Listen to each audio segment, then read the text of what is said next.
میرا موضوع ہے the embrace of Noorbakhsh Sufi order of Islam کہ کشمیر دنیا کے تمام مذاہب کو دنیا میں پھیلنے کے لیے، یعنی عیسائی، یہودی، ہندوازم، بدھزم، جینزم، یہ جتنے مذاہب ہیں، یا آپ کو چائنا کے لاؤزے، کنفوشیس، یہ تمام مذاہب ایٹ لیسٹ دنیا کے مختلف آبادیوں میں پھیلنے کے لیے انہیں صدیاں لگیں، کسی کو 300 سال، کسی کو 400 سال. اگر آپ بدھزم کو دیکھیں، یہ 300 سال کے بعد کہیں جا کر بدھزم دنیا میں انٹروڈیوس ہوا. اسی طریقے سے عیسائیت پتہ نہیں صدیوں پر محیط ہیں جو دنیا میں پھیلے. لیکن اسلام کی نوعیت یہ تھی کہ حضور علیہ السلام کے اپنی زندگی میں مختلف بر اعظموں میں، افریقہ، ایشیا، مڈل ایسٹ، یورپ تک آپ کے اپنے زندگی میں. عمر رضی اللہ تعالیٰ عنہ کے دور میں ایران فتح ہوا. اسی طریقے سے مختلف خلفاء کے دور میں اسلام کی ایکسپینشن ہو رہا تھا ایک سادہ اسلام کی شکل میں. لیکن اسلام کی جو معنوی جو اسلام پھیلنا تھا وہ بعد میں ہوا. خاص طور پر تصوف کی دنیا میں اس تحریک کو حضور علیہ السلام کے بعد آگے جس نے باضابطہ طور پر بڑھایا تھا وہ امام محمد باقر علیہ السلام تھے. انہوں نے اس کو آگے بڑھایا، اس کو ایک مکتب کی شکل دی. لیکن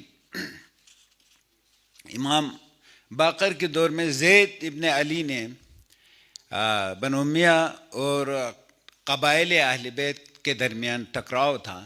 ان ٹکراؤ میں زید ابن علی نے جب پولیٹیکل انہوں نے کیمپین چلایا تو ان کی تحریک ان کی زندگی میں دب گئے اور ان کے بیٹا امام جعفر صادق نے چلایا. اور اس کے بعد اسلام کے اندر مختلف یعنی فرقہ وارانہ یا مختلف اختلافات انتشار شروع ہوئے. تو اس زمانے میں امام ابو حنیفہ رحمۃ اللہ علیہ نے اس مشن کو آگے بڑھانے کی کوشش کی. انہوں نے تمام عالم اسلام کو ایک پلیٹ فارم پہ لے آیا اور عباس الصفا کو انہوں نے یہ مطالبہ کیا بال اتفاق کہ جو جان لڑی گئی تھی یا جو انقلاب برپا کیا تھا وہ قبائل اہل بیت کے حوالے سے کیا تھا، آپ اسلامی اقتدار ان کے ہاتھوں دینا چاہیے. یہ سب بال اتفاق آگے بڑھا. لیکن یہاں سے ایک ٹرننگ پوائنٹ آتا ہے کہ سب نے مل کے کہا کہ کس کو یہ اقتدار دیا جائے، اور خاندان عباسیہ کے آگے مطالبہ کیا، خاص طور پر عباس الصفا کو کہا. تو انہوں نے بھی اس کو ایگری کیا. یہ تاریخ اسلام میں ہے. جب ایگری کیا تو پھر عباس الصفا نے کہا کہ آپ قبائل اہل بیت میں سے کسی کو، جس کو بھی آگے لے آئیں ہم اقتداروں کے حوالے کرتے ہیں یا خلافت ان کو دیتے ہیں. تو امام ابو حنیفہ رحمۃ اللہ علیہ نے پورا اسلامی تمام فرقوں اور گروہوں کے ہر سرکردے کو اپنے ساتھ لے جا کر امام جعفر صادق سے عرض کی کہ آپ اس منصب کو سنبھالیں. تو انہوں نے کہا مجھے جو موجودہ ولایت فقیہ کے تصور ہے، امام جعفر صادق نے اس کو ٹھکرا دیا. انہوں نے کہا نہیں، میں اسلام کے ایک معنوی اسلام کی طرف میں بڑھ رہا ہوں. مجھے یہ ظاہری جو اقتدار ہے، سلطنت ہے، اس کا مجھے زیادہ شوق نہیں ہے. جبکہ پھر انہوں نے کہا کہ ہم کس کو کہیں. تو عبداللہ ابن حسن یعنی نفس زکی، تاریخ میں ان کا نام مشہور ہے، ان کے سامنے پیش کیا. تو نفس زکی نے اسے قبول کیا. لیکن 4 مہینے کے اندر عباس صفا کے ہاتھوں وہ قتل ہو گئے اور سلطنت عباسیہ آگے بڑھا. سلطنت عباسیہ اسلامی دنیا میں وہ واحد اسلامی سلطنت ہے کہ اسلام انتہائی ترقی کی پیک پہ پہنچے تھے. لیکن اسلام کشمیر یا تبت، گلگت بلتستان میں یا ساؤتھ ایشیا میں نہیں پہنچا تھا. یہ اس وقت پہنچا کہ عرب سے جنوب کی طرف سے کراچی میں داخل ہوتا ہے محمد بن قاسم، اور سینٹرل ایشیا سے آتے ہیں قتیبہ ابن مسلم. تو گلگت بلتستان میں قتیبہ ابن مسلم کے بعد مامون الرشید آتا ہے، آگے بڑھتا ہے، علامین کے ساتھ اس کا جھگڑا ہوتا ہے. تو ان کے ہاتھوں سے بچنے کے لیے وہ ادھر بدخشان تک پہنچتا ہے، اور یہ پہلا موقع تھا، یعنی 850 میں انفرادی طور پر جو مسلم مبلغین سینٹرل ایشیا، گلگت بلتستان، تبت اور کشمیر کی طرف آئے، اور ان ایام میں سینٹرل ایشیا میں، جیسے ذاکر صاحب نے کہا، سینٹرل ایشیا میں کئی طاقتوں کا ٹکراؤ تھا۔ یہ بنزنٹائن تھے، سلطنت روما تھے، اور سینٹرل ایشیا کے اندر سلجوقی تھے۔ تو ان جھگڑوں کے بعد چغتائی خاندان آیا، چنگیز خان کے اولاد آیا، اور سینٹرل ایشیا میں باقی تمام طاقتیں دب گئیں۔ چغتائی سلطنت وہاں پر مستحکم رہے، یہاں تک کہ سینٹرل ایشیا میں جو سب سے بڑی طاقت بن کے ابھرا وہ امیر تیمور تھا، اور امیر تیمور اسلامی تاریخ میں ایک بہت بڑا فاتح مسلم سلطنت کے سربراہ مانے جاتے ہیں۔ لیکن میں آپ کو بتاؤں کہ سلطنت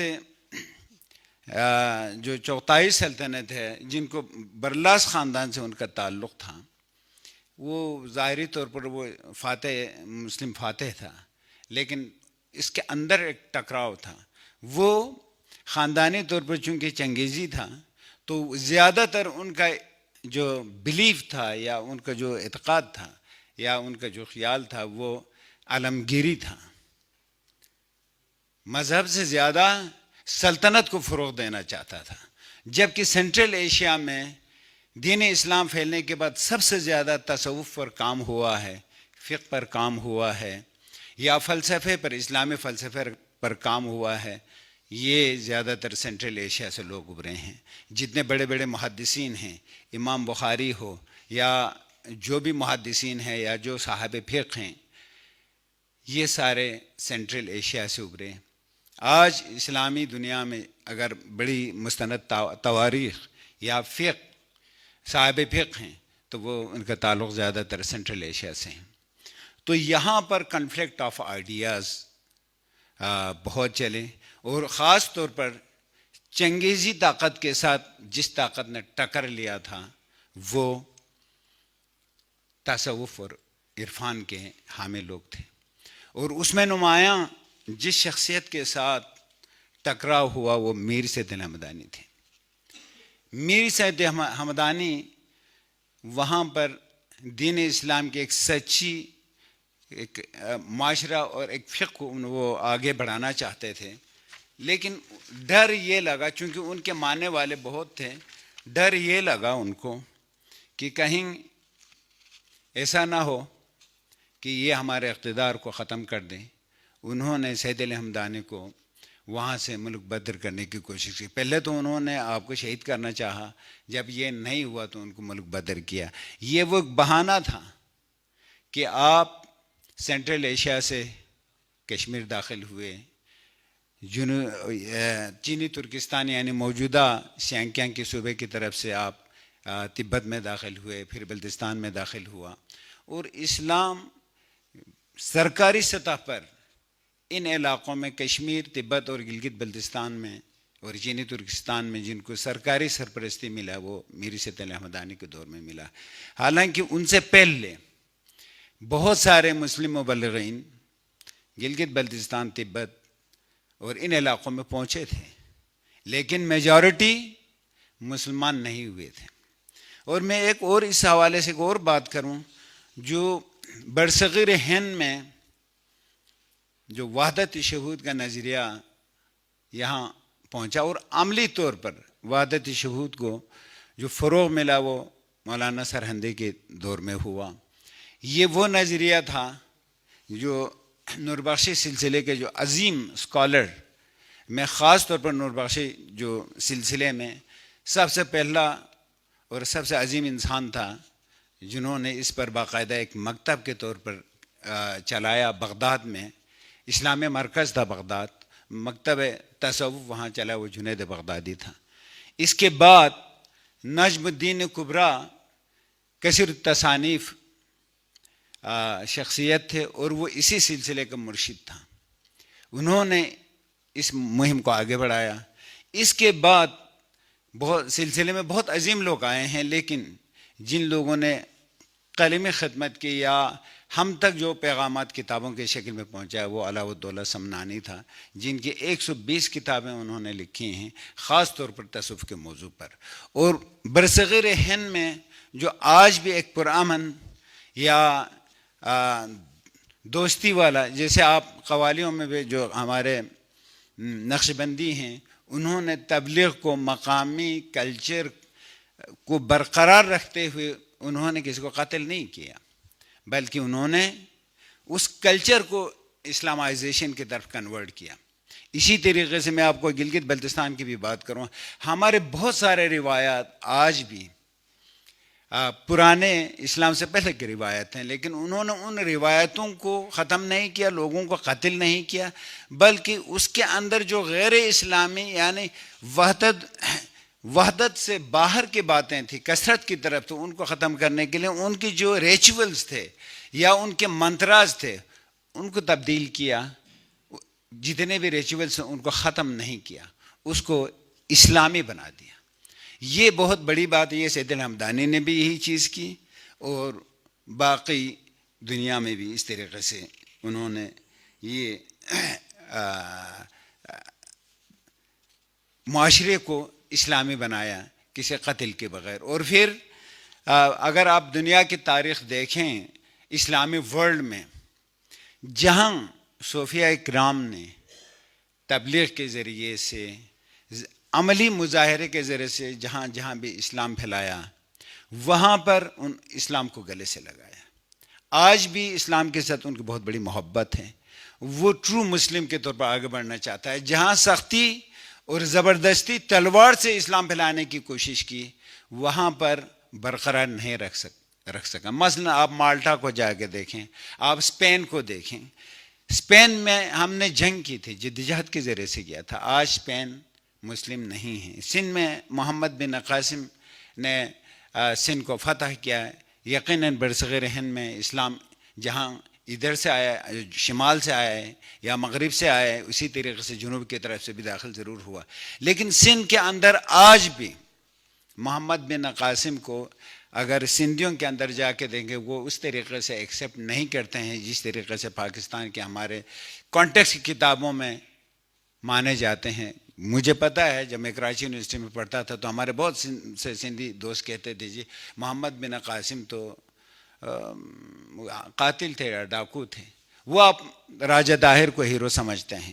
چونکہ اسلام تلوار سے پھیلانے کی کوشش کریں گے تو اس کے اتنا دیرپا نہیں ہوتا جتنا آپ تبلیغ سے اور عملی مظاہرے سے. اسلام جتنا مضبوطی سے پھیلتا ہے ان چیزوں سے نہیں پھیلتا. تو دنیا کے بہت سارے ملکوں میں آپ انڈونیشیا، ملیشیا یا آپ سینٹرل ایشیا ہمارے ان علاقوں میں بھی دیکھیں گے تو جتنا صوفیہ اکرام نے اسلام پھیلایا ہے، جتنا ان کے پھیلائے ہوئے اسلام پر دنیا کو فخر ہے، وہ تلوار سے آپ کو بہت کم نظر آئیں گے. آج عرب اور عجم کی بات ہے، آج عرب اور ایران کی بات ہے یا عجم کی بات کر رہے ہیں. ابھی بھی اس حملوں اور جھگڑوں کی وجہ سے آج بھی ایک دوسرے کے ساتھ ضد ہے. اور اسلام کے اندر اس وقت عرب اور عجم کی لڑائی میں، اس وقت مڈل ایسٹ میں جو کچھ بھی ہو رہا ہے، اس میں یہ تھیوری موجود ہیں. آپ عباسی دور میں مسلم خراسانی کو دیکھیں، اس نے بھی تو تلوار اٹھایا تھا، لیکن اس کے جو نتائج ہیں یا لوگوں کے ذہنوں میں باتیں ہیں وہ تھوڑا مختلف ہیں. تو میں تھوڑا آگے کی طرف کچھ زیادہ تفصیل کی طرف جا رہے ہیں. تو میں یہ گزارش کرنا چاہ رہا تھا آپ کو کہ کشمیر اور گلگت بلتستان میں جو نور بخشی صوفی آرڈر ہے، میں اس میں غلط فہمیاں کچھ ہیں، میں ان کو بھی دور کرتا چلا جاؤں. اکثر جب ہم یہاں مختلف اداروں میں، دفتر میں، FPSC میں یا اور کہیں ٹیسٹ انٹرویو کے لیے جاتے ہیں، جی آپ کس فرقے سے ہیں اسلام سے؟ اول تو یہ پوچھنا ہی نہیں چاہیے، مسلمان بہت ہیں. لیکن جب کوئی کہتے ہیں جی میں نور بخشی ہوں، ایک تو نور بخشی جو ہمارے کینڈیڈیٹس ہیں ان کو خود نہیں پتہ کہ کس طریقے سے اس کو انٹرپریٹ کرنا ہے. دوسرا یہ ہمارے یہاں بہت کم لوگوں کو پتہ ہے کہ جب نور بخشی کہتے ہیں تو یہ کیا ہوتا ہے. یعنی وہ اسلام کی مین سٹریم سے باہر دیکھنے کی کوشش کرتے ہیں. ایسا نہیں ہے. وہ یہ ہے کہ نور بخش صوفی آرڈر ابھی ذاکر صاحب نے کہا یہ سلسلہ تصوف کے ایک سلسلہ ہے، اور یہ بہت سارے ہمارے مشترکات ہیں اسلام کے تمام فرقوں اور صوفی آرڈرز کے درمیان. ہم مشترکات پہ بات کم کرتے ہیں. ہم اگر 5% اختلاف ہیں تو اس کو ہم لے جا کے 95% اختلافات پہ لے جاتے ہیں. 95% ہمارے مشترکات کو ہم بھول جاتے ہیں. یہ ہمارے اسلامی تاریخ کے کلمیہ ہے.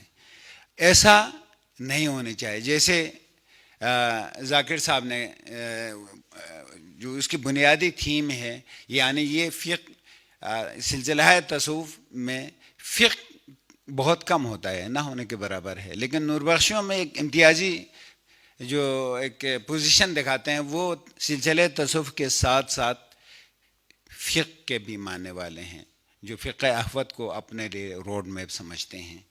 چونکہ تصوف یہ اسی لیے کیوں ضروری ہوا؟ وہ اسی لیے ضروری ہوا کہ بہت سارا آپ کتابوں میں آپ لوگوں نے دیکھا ہوگا، شریعت، طریقت، معرفت، حقیقت، یہ 4 مختلف مدارج ہیں.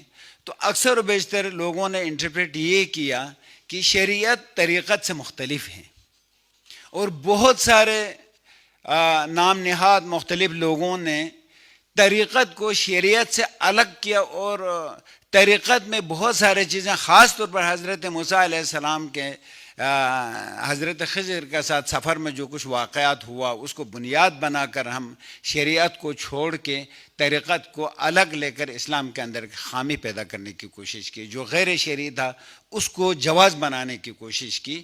تو نور بخشی جو فقہ احوت ہے، اس غلط فہمی اور اس خامی کو دور کرنے کے لیے فقہ احوت کو سامنے لانا پڑا. اسی لیے کہ شریعت کی انتہا یا شریعت میں کمال دراصل طریقت کا آغاز ہے. یعنی طریقت شریعت سے باہر نہیں ہے. جتنا آپ طریقت میں آپ آگے بڑھیں گے اتنا ہی شریعت کے اندر اس کا ڈیپتھ ملتا چلا جائے گا. یہ نہیں ہے جی کہ بہت سارے جگہوں پر لوگ کسی بزرگ کے آستانے پہ جا کے چرس پیتے ہیں، کوکین، ہیروئن پی کے کہتے ہیں جی، اور پھر وہ کچھ نعرے شعرے لگا کر اپنے آپ کو بزرگ ولی سمجھتے ہیں. تو یہ فقہ احوت کا مطلب یہ تھا نہیں، یہ حرام ہے، اور شریعت سے باہر نہ طریقت ہے، نہ معرفت ہے، نہ حقیقت ہے.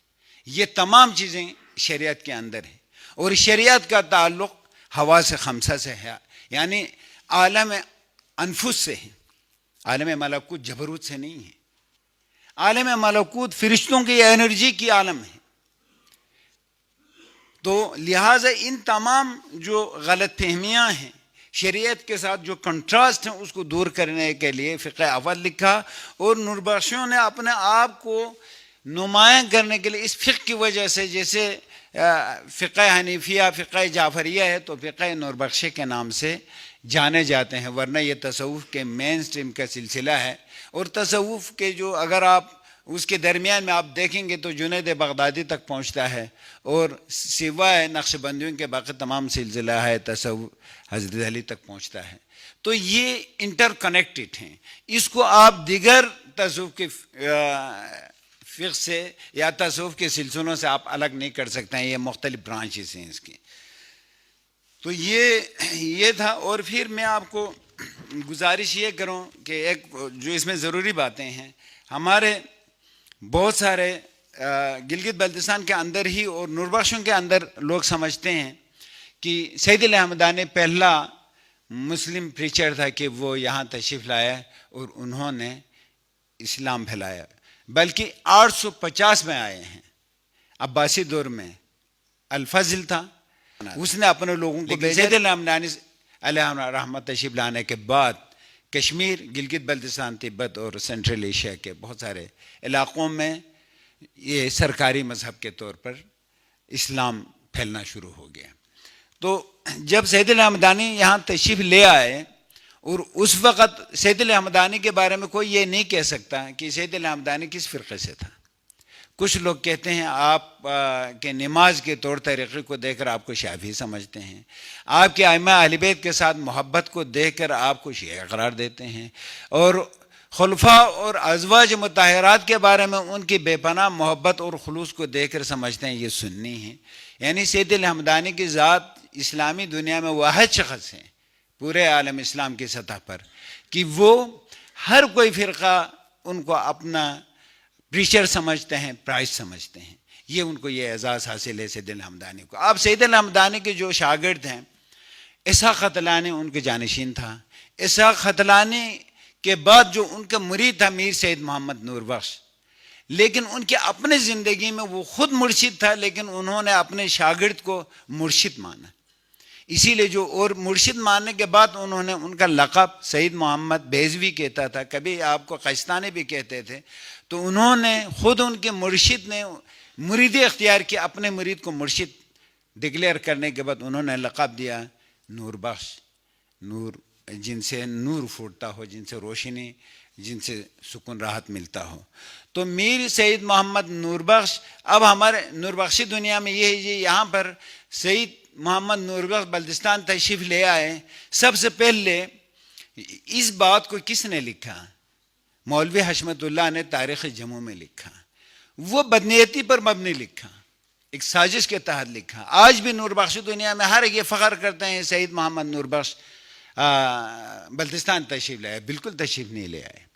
آپ 31 سال کی عمر میں جب آپ مرشد بنا اور اپنے زندگی کے 10 سال میں ان کے 3.5 لاکھ مریدین تھے، جو کردستان موجودہ ماڈرن ترکی سے لے کر یہاں ملتان تک ان کے مریدین پھیلے ہوئے تھے. آج ملتان کو صوفیوں کا شہر کیوں کہتے ہیں؟ یہ ان کی مریدین تھے. اور دنیا کے اندر جو تھیوریٹیکلی یا آئیڈیالوجیکلی اگر تصوف کو پھیلایا اور عملاً کام کیا، وہ میر سید الحمدانی تھے یا علاؤ الدولہ سمنانی تھا. آج آپ ایران میں دیکھیں، علاؤ الدولہ سمنانی پر کم و بیش 15-20 لوگوں نے PhDs کیے ہیں. ان کے مسجد جو خداداد صوفیہ آباد سمدان میں ہے، ان کی مسجد صوفیہ آباد اور ان کے آستانے کو اس وقت کی موجودہ ایرانی حکومت نے ان کے نیشنل ہیریٹیج قرار دیا، اور بہت بڑا مکتب ہے وہاں پر. تو میں آپ کو یہ بتاؤں کہ آپ اس کو آئسولیشن میں نہ دیکھیں، تصوف کے سلسلوں کو آئسولیشن میں نہ دیکھیں، اس کو آپ انٹیگریٹڈ دیکھیں، پھر آپ کے سمجھ میں آئے گا. تو یہاں تک میر سید محمد نور بخش نے ترکی، عراق، ایران، شام، سینٹرل ایشیا کے تمام ممالک، یعنی تاجکستان، چینی ترکستان اور ایون دین ساؤتھ ایشیا میں بھی ان کے مریدین تھے. لیکن میر سید الحمدانی کو جو سینٹرل ایشیا سے تصوف کی وجہ سے، تصوف کے معاملات کی وجہ سے انہوں نے آپ کو جلا وطن کرنے کی کوشش کی، یہ اس علاقے کے لیے بالخصوص کشمیر، گلگت بلتستان اور تبت کے لیے خوشی کی بات ہے کہ یہ ایک بہانہ تھا. اور میں ضرور اس بات کو بتاؤں گا، چونکہ علاؤ الدولہ سمنانی آپ کے ماموں ہوتے تھے، میر سید الحمدانی کے ماموں تھے. اور جب علاؤ الدولہ سمنانی ارغن کی سلطنت میں آپ وزیر خزانہ ہوا کرتے تھے 24 سال کی عمر میں، لیکن ایک جنگ ہوئی ارغن اور تاکودار کے درمیان ایران میں، اور دونوں طرف جو فوجی تھے وہ مسلمان تھے. ارغن بدھسٹ تھا، تاکودار مسلمان تھے، لیکن جو لڑ رہے تھے دونوں طرف فوج مسلمان تھے. لیکن آپ بھی اس جنگ میں شامل ہو گئے، تو آپ کے اوپر ایک گلمس، اس دوران جنگ آپ ابھی جنگ میں داخل ہو رہے تھے کہ آپ پر ایک جھلک ہوا. اس طریقے سے جو نور بخشی سلسلہ ہے یہ ڈیفرنٹ چیز نہیں ہے. اور ہم لوگ یہ سمجھتے ہیں، بالخصوص ہمارے نور بخشی بھی اپنے آپ کو، اپنے عقیدے کو اور اپنے تعلیمات کو پھیلانے کے لیے ہم ڈرتے ہیں، یا پھر ہم میں بھی تعلیمات کی کمی ہے، اسلام کی ٹرو سینس کو ہم آگے پیش نہیں کر رہے. عمر میں آپ اور ہماری رہائی کے بعد آپ نے اپنے تبلیغ مسائی عراق، سینٹرل ایشیا اور ایران میں شروع کیا. یہاں جو نور بخشی مسلک اور وہ فقہ احوت شمس الدین عراقی نے لے آیا، آپ کے وفات کے بعد آپ کے بیٹا شاہ قاسم فیض بخش کے حکم پر یہاں آئے، اور یہاں پہلے سے جو سید الحمدانی کی تعلیمات ہے تصوف کی اسی کو آگے لے گیا. اگر اس میں کوئی اضافہ تھا تو وہ فقہ احوت تھا، اس کے علاوہ کوئی چیز کسی قسم کی تبدیلی، کسی قسم کو کوئی نئی ایڈونچر نہیں ہوا ہے، لیکن ہم اس کو سمجھنے سے قاصر ہیں.